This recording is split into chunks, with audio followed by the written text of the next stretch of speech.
What's up, everyone? How's it going? Ryan here. In today's episode number 11 of The Morning Coffee. Thanks for showing up today, guys. I really appreciate this, no matter how you're consuming this media. I do apologize that there was no episode on Monday morning, but I had some things going on. Nothing serious, but just felt that it wasn't appropriate to record or stream an episode that day. So we're back now. Before we get started on this episode, just a few announcements. Just want to say happy Thanksgiving to anyone that is in North America that celebrates Thanksgiving. We do not record an episode on Thursdays, and it's Wednesday right now, the day before Thanksgiving. So I know it's a little bit early for it, but I hope you guys have a good Thanksgiving. Hope you guys are safe. I hope that you get to spend some quality time with friends and family. If you're solo for whatever reason, I just hope that it's a nice, chill, relaxing day in general. So, yeah.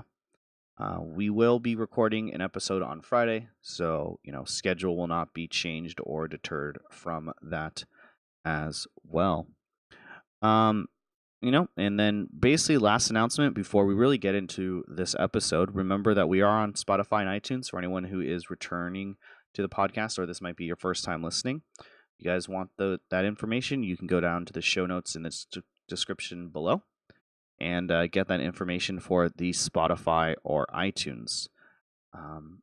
So you can subscribe there and get every episode updated as it comes out instantly, so you don't have to worry about missing an episode. It will notify you on your mobile device or wherever that a new episode is up. So let's get started here. Now, as I said, that a lot of listeners may or may not be from North America, but there is this thing called Black Friday that happens every year. It's kind of ironic to me. I think it's ironic to a lot of people, but Thursday we have Thanksgiving, where we come together and supposed to share a meal with our friends and family and give thanks for everything we have and all the things that we are blessed to have in our lives, whether that be health, family, friends, wisdom, whatever that might be. And then yet, like 12 hours after we're done eating, we go and do this thing called Black Friday, where a bunch of stuff is on sale for retailers. I don't usually participate in Black Friday. It's one of those things where every year, and with the prevalence of the internet, I see no point in waking up at 4 a.m. to go down to a brick and mortar store and get deals on stuff that I probably don't need. I actually don't spend a lot of money on a lot of things. But regardless, there are a handful of Black Friday sales that are happening digitally. There's this thing called Cyber Monday where all the online retailers will have sales on Monday, but a lot of the times Cyber Monday has really just been smushing into Black Friday. And to be honest, with digital sales and stuff happening as well, a lot of people's Black Friday sales are quote unquote happening earlier. So a lot of these deals have been around since about November 20th or so. But yeah, so we have 3 places that have some pretty good Black Friday deals that I kind of just wanted to point out and highlight for you guys. The first one is PlayStation's Black Friday deals. They have a bunch of stuff or whatever that's going on. A couple of the key PlayStation services have gotten price cuts. 12-month PlayStation Plus, which lets you take your console online, also gets you free games each month, is now on sale for $40. So keep that in mind. I think that's down from, I believe, 50 or 60. PlayStation Plus, like I said, it lets you play games online. They give you free games each month. Think of it kind of like a Twitch Primes type of thing. But they highlighted some pretty big games here, or major games if you want to do some good deals or sales. This is actually probably an article that I will probably ship or message to some friends of mine that I know of, because there's some actually like pretty legitimate, like good games here that I'm actually surprised. But Black Ops 4 is down $48. Woohoo! I don't think that's big of a discount or whatever. You can get a special edition of Black Ops or of Red Dead Redemption for $70, Ultimate for $90. There's also some pretty good like old games, quote unquote old games, if you haven't gotten a chance to play any of those or whatever, which are pretty good deals as well or whatever. Detroit Become Human is only $22. That was actually my favorite game of all time or whatever. God of War also $22 or whatever, which is a really good game as well. Both of those games are probably going to be my top two picks for game of the year this year. PlayStation's just done really well with their games this year. To be honest, Detroit Become Human was a game that I had been like watching and seeing the history about for, oh man, I want to say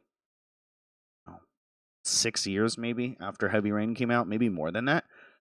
So God of War was just a really surprising game. I really liked the first three. I wasn't like a super fanboy about them, but they were really good. And to see those games, both those games on discount, is really good. But there's like a handful of games. It looks like, I don't know, a good 50 list or whatever. Kind of just scrolling through to see what there is or whatever. Apparently also Fallout 76. Yeah, that's a 60% discount as well. So if you want to get that game, which I heard is doing pretty mediocre right now, unfortunately. But yeah, there's a lot of pretty good games. I feel like those are the highlights for me, though. Is those two games is God of War and Detroit Become Human, and Persona 5, which are around $20 or so. So if you guys want to, I would highly suggest to get those games if you haven't already. I really enjoy those games, and yeah, highly recommend that you guys go and purchase them and at least check them out. Next up, we have some Amazon Black Friday deals. Some, I guess you could say, more Black Friday deals. This list is pretty long, and there's a bunch of stuff on here that's like, it's just way too long to like list out every single thing. But they have some pretty good deals going on as well, and mostly computer stuff or whatever. They said most of the discounts we recorded last year from Amazon were for monitors, TVs, pre-built systems, CPUs, and accessories such as keyboards, gaming headsets, and mice. And you can expect the same pattern this year. So there's a couple of pre-built computers that are going for $200 to $300 off or whatever, which are pretty good. I just build most of my PCs though, if anything. Some pretty good motherboards that are going on sale, and a bunch of CPUs that are also going on sale. Keep in mind that a lot of the CPUs, though, or a lot of just the stuff that's going on sale for Black Friday, it's not that much of a difference off. That's why I'm not really highlighting them as much. You're gonna save $50 to $60 here, $12 here or something like that, but it's not gonna be some like ridiculous, crazy good sale. Like an MSI RTX 2080, $849, $80 off. So you save like a little bit of cash there, here and there. But if you are in the market for some PC parts, I would definitely go and pick these up as well. It's actually crazy because like 1 terabyte SSDs are going for $134, which is pretty crazy. I just remember when SSDs were like super cheap, or super expensive, I should say. And then there's a bunch of gaming monitors that are going for pretty cheap as well. Yeah, let's see here. Yeah, nothing really crazy or out of the ordinary going on sale here. Just some pretty big subtle sales that are going on. Next up, we do have some sales that have happened on Blizzard's end or whatever. Keep in mind, once again, that these are digital sales. These are not box copies of PC games. I don't know why you would ever want to get a box copy, but hey, there's some people here. I find it interesting that the only game that is not on sale is Hearthstone, which is the main game that I usually play from Blizzard nowadays, which kind of sucks. I wish that they had at least like a one-time Black Friday deal or something to capitalize on it, but unfortunately, they don't seem to have deals for that. But all their games are on sale for a certain amount. But yeah, so Overwatch, it's either 15 or $20, which is pretty good sale. I think the Overwatch Legendary Edition is originally like $50 or something like that. I can check it right here, actually. Yeah, Legendary Edition's usually 60. That's the one that comes with all the skins and stuff. And then Standard Edition that doesn't come with any of the special edition skins is 40. So it's about half off. World of Warcraft Battle for Azeroth expansion is $40, down from, I believe, $60. Yep. And then there's also the WoW Complete Collection, which is going for $50, which is down $10, or you can get the digital deluxe edition or whatever. The complete edition, if you didn't know, is an edition where you can just literally just buy this edition, and you get pretty much every expansion unlocked up until Battle for Azeroth. So it would be basically $90 total for you to get a brand new World of Warcraft account if you've never tried it out before. I believe you also get 30 days of game time, and a boost to 110 if you want to. So there is that as well. Destiny, the Forsaken expansion is 30, and the Destiny 2 Legendary Edition is 40. Call of Duty Black Ops 4, which we talked about previously for PlayStation, it's 48, 90, and 117. Diablo 3, I know there's going to be a lot of memes about Diablo 3, but the base game is $10, Reaper of Souls is $10, and the Diablo Battle Chest is $15. If you guys don't know, the Battle Chest is just something where you have both games in it already. That's $15 if you've never played Diablo before, down from $30, so half off. It's actually a pretty fun game for all of its flaws that it has, and I believe Reaper of Souls made it a bit better. For $15, I would purchase it. It's pretty fun. And then StarCraft Remastered, the original StarCraft, $750. StarCraft 2 complete campaign, $20, and then deluxe edition is $30. So some pretty good sales. If you haven't played any of these games or haven't picked them up for whatever reason, I would suggest getting them. The discounts on them are actually a pretty good deal, especially the Overwatch one. That's a pretty substantial price discount or whatever for the game itself. Yeah, go check it out. Pick up some games or whatever from Blizzard if you want to. Next article up for the day. Sony announced today, or actually a couple of days ago, I believe. Yeah, Sony announced a couple of days ago that they will not be attending E3 this year. And this is the first absence in the E3 Expo's 24-year history. If you guys don't know what E3 is, it stands for Electronics Entertainment Expo, or E3. It's where basically a bunch of game companies come together and unveil and show off their biggest game releases, console releases, etc. A lot of indie game developers and just publishers go there as well, such as EA, Activision, Bethesda. But it's also where Sony, Microsoft, and Nintendo attend as well and show off what games they're going to do. To be fair, Nintendo hasn't actually physically been there in a long time. What they do is they just have a video presentation that's pre-recorded that they just show off everything with or whatever. But Sony has announced that they will not be there. They will not be there this year at E3. It's the first time in 24 years that they will not be there. But both Nintendo and Microsoft have stepped forward on social media to show that they will be there. This is also comes from an announcement where the PlayStation Experience, which is a fan event that Sony usually has in December, is also canceled. So it'll be interesting to see what ends up happening. The reason why, let's see.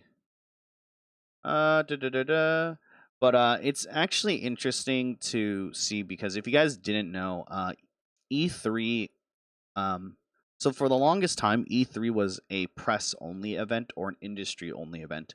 So what that meant was that the only way to get an E3 badge was you had to be part of the media, and that was slowly getting wider and wider and wider as the years have gone by. And, YouTubers were able to get in, live streamers were able to get in, right? Because they're technically media, because they're content creators. Check out new games and stuff like that as well. Traditional media, blog posters, podcasters, a lot of people slowly but surely were getting more and more in. And then also people that were actually in the gaming industry could get a badge as well to attend. But now E3 has, as of last year, they opened up E3 to the general population, which means as long as you had a ticket for E3, you could get access to E3.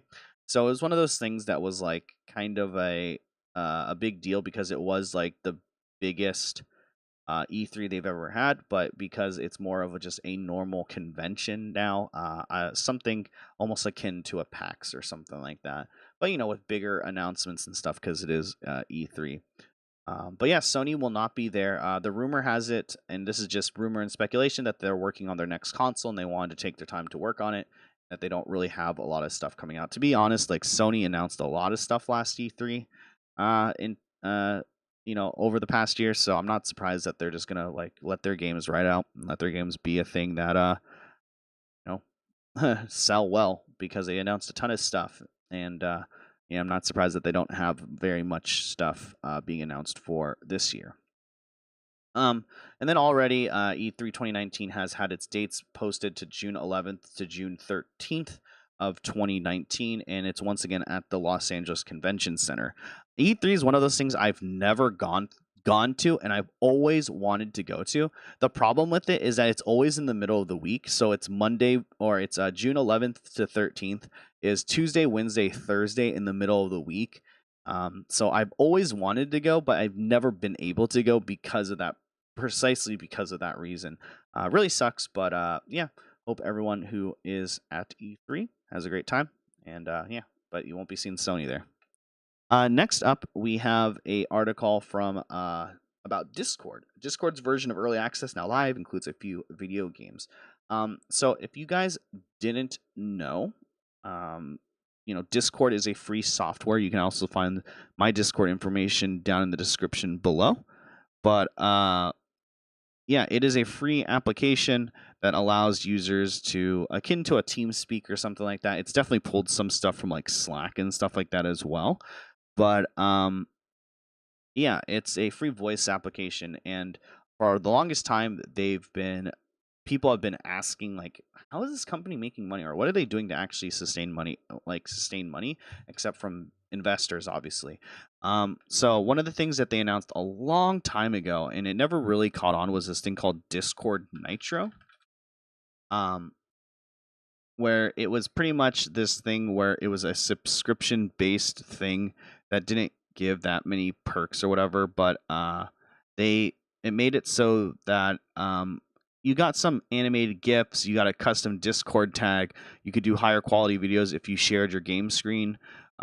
You could rep your support and get better like badges for every year you've been a Discord supporter. You have larger upload file size and global custom emotes, but that cost $4.99 a month or $49.99 a year.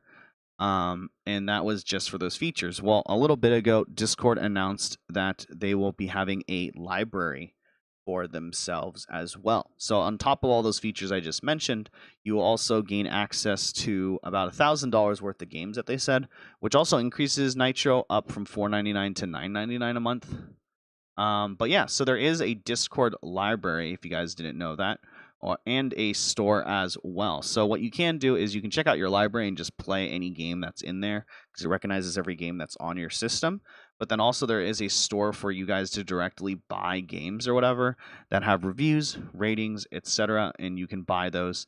And then certain games are also like highlighted to say you can get this game with Discord Nitro and stuff like that. So that's basically how they're starting to make money, is try to take on Steam and stuff like that.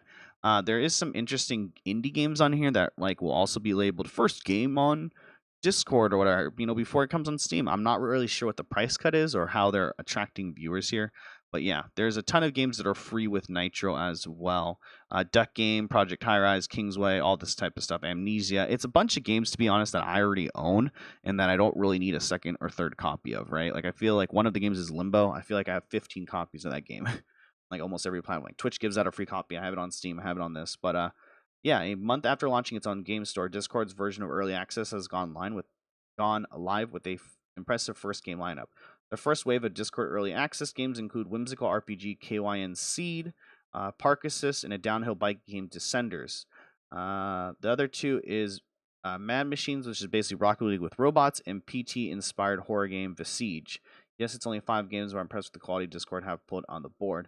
So you can check out more information about these games down below or whatever in the description, but they are releasing early access games onto Discord now if you don't want to go through Steam or anything else. It's a smart move. I can understand why. I usually have Discord open all the time, and it's my main way of communicating with my stream as well as other people's streams and other communities within Twitch itself and online in general.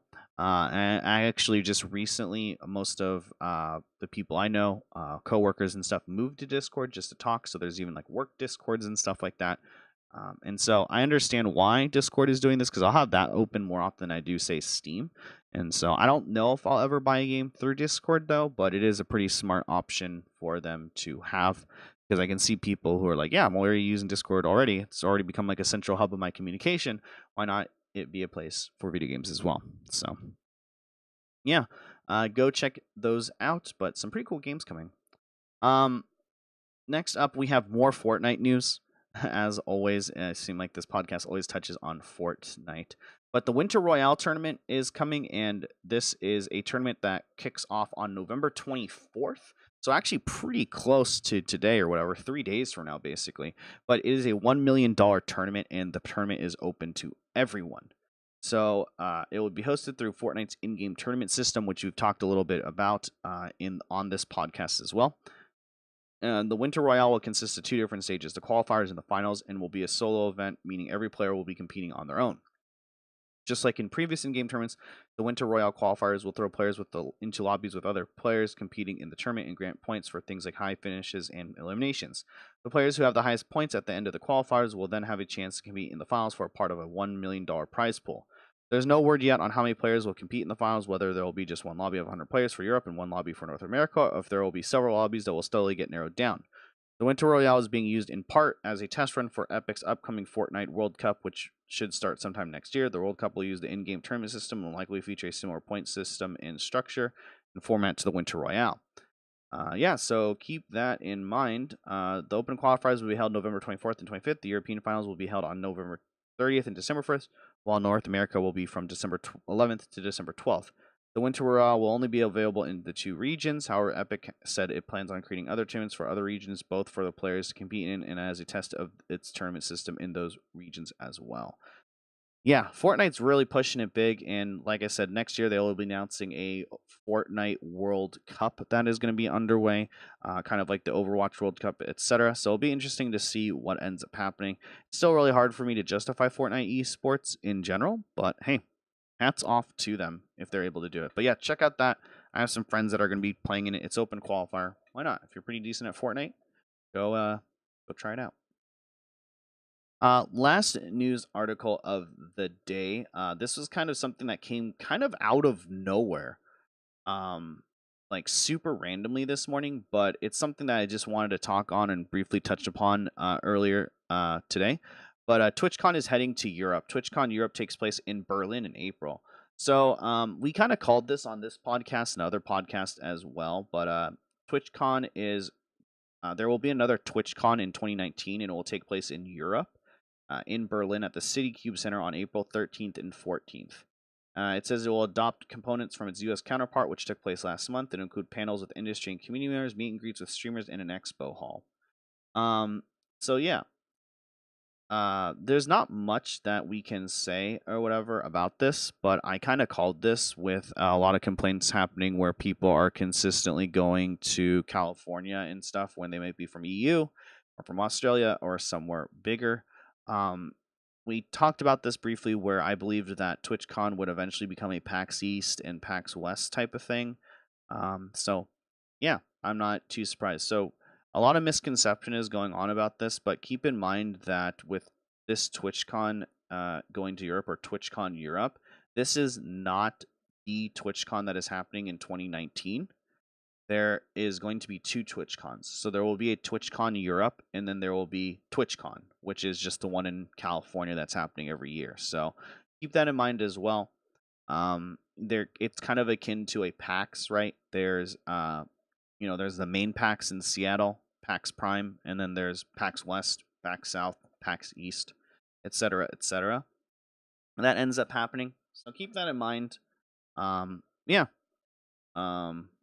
It will be pretty cool that Europe finally has one, and that hopefully it less travel time for a lot of those people or whatever. For myself, I probably won't be heading out there. I'm not really a big fan of TwitchCon.